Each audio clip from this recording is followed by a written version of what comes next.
Welcome to the Face of Pro-Life. The Face of Pro-Life has been in existence for about 20 years, and we've had all the issues from the very beginning, from an abortion issue to the euthanasia issues to the infanticide issues, have all played themselves out in the last 45 years since Roe versus Wade. And there's not too many people who have actually lived through those years that can actually express the enormous difficulties that we all have experienced in this real life drama of life. But we have Bill O'Brien here tonight. He has been active in the pro-life movement for many years, and he's going to discuss some of the impacts of the multi-issues that have evolved during the last 45 years and what brings us to this point in time in which we're talking about the desecration of human life, of the unborn child in the baby parts selling scandal and all its implications it has for our society today. And I want to welcome you, Bill, tonight to the Face of Pro-Life, because this is perhaps to me the most difficult issue to discuss. Abortion is very difficult to discuss, but when you start talking about the selling of the parts of a child for profit, it brings me into a point of, am I in this, is this World War II? Is this when Hitler lived? Are we living through those times? It disturbs my soul. And we're going to talk about that. It's a hard issue to discuss, but we're going to talk about that tonight. Bill O'Brien from Connecticut Right to Life. Well, thank you, darling. Glad to be back again. Yes, thank you. I got involved in pro-life in 1974, so I've seen most of what's been going on since then, and been involved in it. And a lot of different bits and pieces that we've heard about throughout the years all sort of come together in this case that's going on in California right now concerning David Daleiden and the sale of baby body parts. I think it was a complete secret that body parts have been sold for a long time, and also that there's been infanticide, that babies have been killed after an abortion because they weren't killed by the abortion. And we're finding out both of those things are happening in this one sort of episode that's going on, and a lot more. Partial birth abortion has been banned, but it looks like some of these partial birth abortions are still being done as part of this. And but just to give the viewers, if they haven't heard about this case, the background on it. David Daleiden is from California. About 4 years ago, in 2015, I believe, he and a couple other people, set up a 30-month undercover investigation of Planned Parenthood to see what's going on. And it took place not only in California, but in Texas and perhaps some other places. And, he got about, I think there's been 14 tapes have been released since then in 2016 or so. And to show what's happening. And many of those, again, were released publicly. And but then tables got reversed. Instead of him being a journalistic reporter and presenting all this information, which was actually taken up by Congress, and Congress, several hearings by different committees were held, and Congress had parceled out some of the information to various criminal justice jurisdictions across the country, including the U.S. State Department, Justice Department. And the last I've heard, the U.S. Justice Department is still investigating based on that information, and probably more that they've uncovered. But there's been nothing publicly said about it since then. And whatever's happening in other jurisdictions, we haven't heard either. Though a number of states' legislatures did cut off funding to Planned Parenthood because of the publicity about what was happening. But then, as I said, things got turned around, and instead of being congratulated on uncovering all this stuff that's Planned Parenthood is up to, and being congratulated as a undercover journalistic reporter, instead some jurisdiction in Texas and in California brought charges against David Daleiden and put him on the dock instead of Planned Parenthood. So it's sort of diabolical the way it's happening. Now, I believe all the charges in Texas were dropped, but in California, there's a court case going on right now, and gotten absolutely no attention that I've seen in the popular press, the major press. But of course, the pro-life groups, news groups, they're following it day by day. So that brings us up to the present. Kamala Harris, who's U.S. Senator from California, a presidential candidate, she was the one that actually brought the charges in California against David Daleiden and a couple of his associates. And it's those charges. She's no longer Attorney General there. She was at the time, but apparently in the court, or because of this trial going on now, it appears that Kamala Harris brought the charges at the insistence of or at least the request of the Obama administration, Justice Department. Also, didn't she receive donations for her re-election campaigns From Planned Parenthood, I'm sure isn't she that did. Isn't that considered like a payoff? It might be a little conflict I of don't think interest, she had to yes. be paid off to do what she did, but it seems to me like if that had been Donald Trump, that would have been a totally different story. Right. And one of the judges that's been involved in the case, his wife, I think, worked for Planned Parenthood, or was on the board of Planned Parenthood out in California and so on. So there's a lot of pretty iffy things going on out there. But in any case, they've been holding pre-trial hearings to see if the charges warrant going ahead with a full-blown trial. And those preliminary hearings are now concluded, and throughout October and possibly into November, the trial will be going on. That's assuming that the judge gives it the go-ahead, which is assumed he's going to do. There are about 13 charges that were brought against David Daleiden and his associates. A couple of them have been dropped against his associates, at least, and perhaps against him. But there's still a lot of charges pending, and he could get up to 10 years in jail if he was convicted on some of those. So it's pretty important, particularly all the so-called witnesses against David Daleiden they're not being named in court. They're all witness 1, witness 2, witness 3, and so on. These are supposedly the ones that were doing the dirty work that David uncovered, and now they're being protected and called as witnesses, against him. And the charges that Kamala Harris brought. I don't mean to interrupt you. They're being witnesses against him, yet their identities are being concealed. That's right. I have never heard that before. I thought you had a right to face your accuser. Well, he's facing them in the trial, but their names have not been released. But when you say facing them, I don't mean face to face. Right. I mean name to name. Right. Mm-hmm. Identification. If someone accuses somebody of something or stands to discredit somebody, they're supposed to have a right under our Constitution, I understood, to defend themselves against that person. Right. It seems as though our justice system is morphing in something that I cannot even identify as justice any longer. And it seems to just be arbitrarily being done. And this case proves all those things to be true. Right. Mm-hmm. So I didn't mean to interrupt you.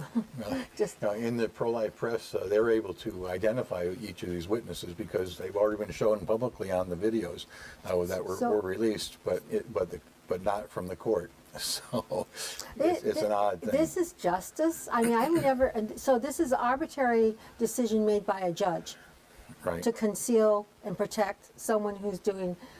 And as you're going to go through the list of the horrendous things that are being done by them. Right. He has not so far as been able to show maybe one or two. Most of the videos that he's taken, and he's not been able to show them as evidence in his defense in this case. They're obviously he would have them in there for different crimes that they should have been charged with.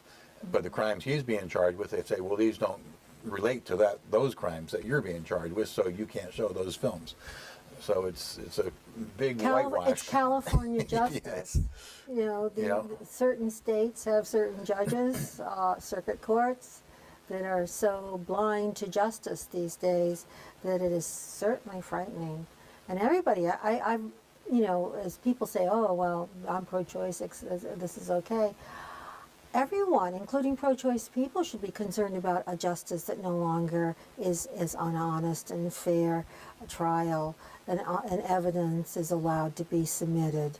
And everybody should be concerned about their rights, about other issues, because if it fits for this issue, it'll fit for another issue where someone will be totally innocent and be convicted of something they didn't do. Right. So go ahead. You know, David Daleiden, well, he's been charged with film. Now, California has a law, which I think many other states do, you know, to protect people's privacy, that you can't take, you know, pictures of people if it's a private setting. And but he's contending that he did not take pictures in private settings. He was out in restaurants with these officials from Planned Parenthood. Now, you know, he was from Center for Medical Progress, which is a group he set up to be a front group, you know, that would be buying baby body parts, which he obviously wasn't going to do, but he was negotiating with Planned Parenthood about doing that. Undercover investigation. Right. Now, no other journalist has ever been brought for trial in California who was a undercover journalist. David Daleiden is the first one, you know, to be brought up on this. You know, I guess there's some kind of a shield law that's supposed to protect the journalists out there, but it's not protecting him. You know, he's contending again that, you know, he's not doing it in private. He did it publicly. You know, there were waiters coming up and serving people, and if you were in the booth next to these people, you could have overheard what they were saying, or just passing by. So, you know, there's no guarantee of privacy in that kind of a situation. Could you just list for us some of the horrific things that we're discussing? Because, I mean, this isn't just about a discussion, it's about the selling of baby parts and how they go about profiting off of it, and the type of experimentation that takes place on living or the unborn child that has already died and the parts are being distributed for science or experiments. Okay, well, just taking off from the point I made, one of his defenses is that it was a public forum that he was filming in. The second one is that if you uncover a suspected felony, then you also have a right to be able to film and get evidence, you know, of that felony. Is that a federal, state I law? believe, I'm not sure on that, but it's Okay. one of his arguments, Okay. so it must be valid under, he assumes it's valid under California law, whether it's California or federal. You know, so he had to have uncovered evidence that there was a felony being committed, and the felony that he felt was being committed was basically infanticide. They were living unborn children that they were selling. Right. Well, he talked to someone who was not Planned Parenthood, but another group that you know, that was taking body parts from Planned Parenthood, and this woman that he talked to testified, and it's on one of the tapes, that I'm not sure which, I think it was some university in California was obtaining body parts, and they were hearts, and the hearts had to be still alive when they were harvested, and which means that it was infanticide. They were killing the babies, you know, after they were born, and They to were get a experimenting beating on heart. living babies. You know, so obviously infanticide, except maybe in New York these days, supposedly is, you know, a felony, a homicide, and under most any state law or federal law. So he had evidence that a felony was being committed, and he had every right to film, even if it was in private. So that, you know, those are his basic two arguments.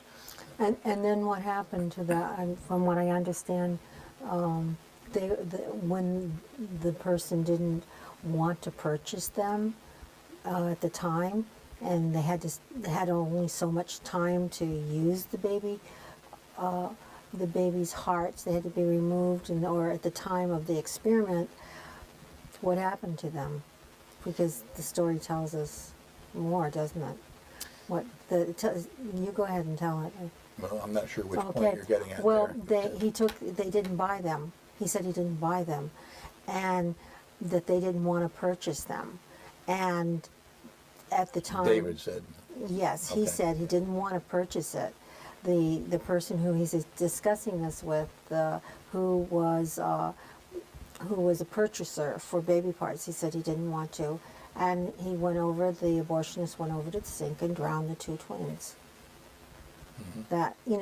That is the infanticide. Right. That is the act of committing a felony. Right. That and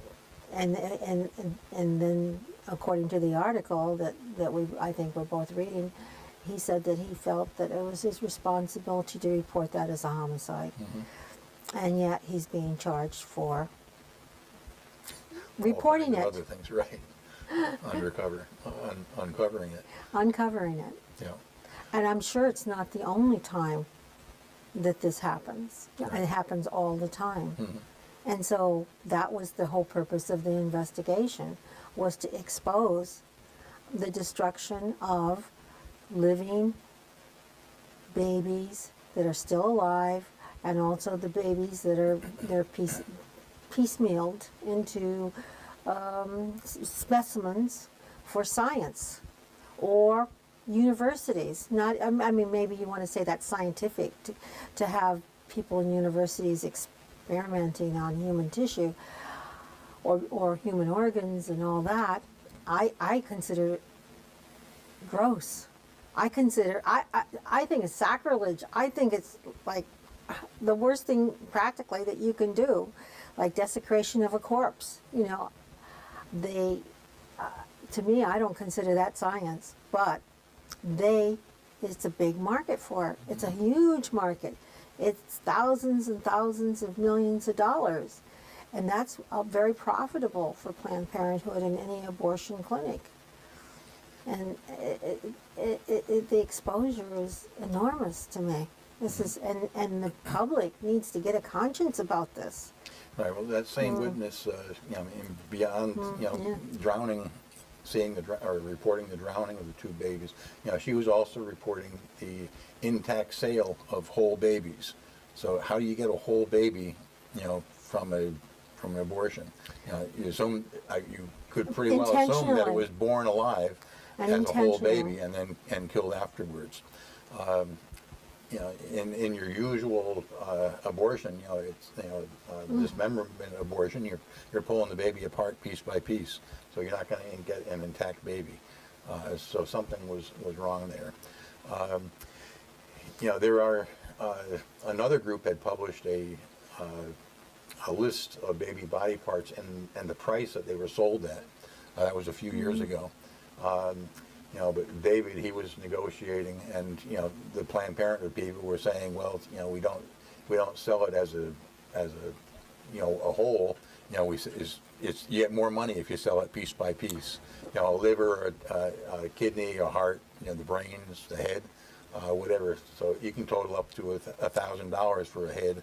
I wonder if Hitler could be accused of having been so inhuman.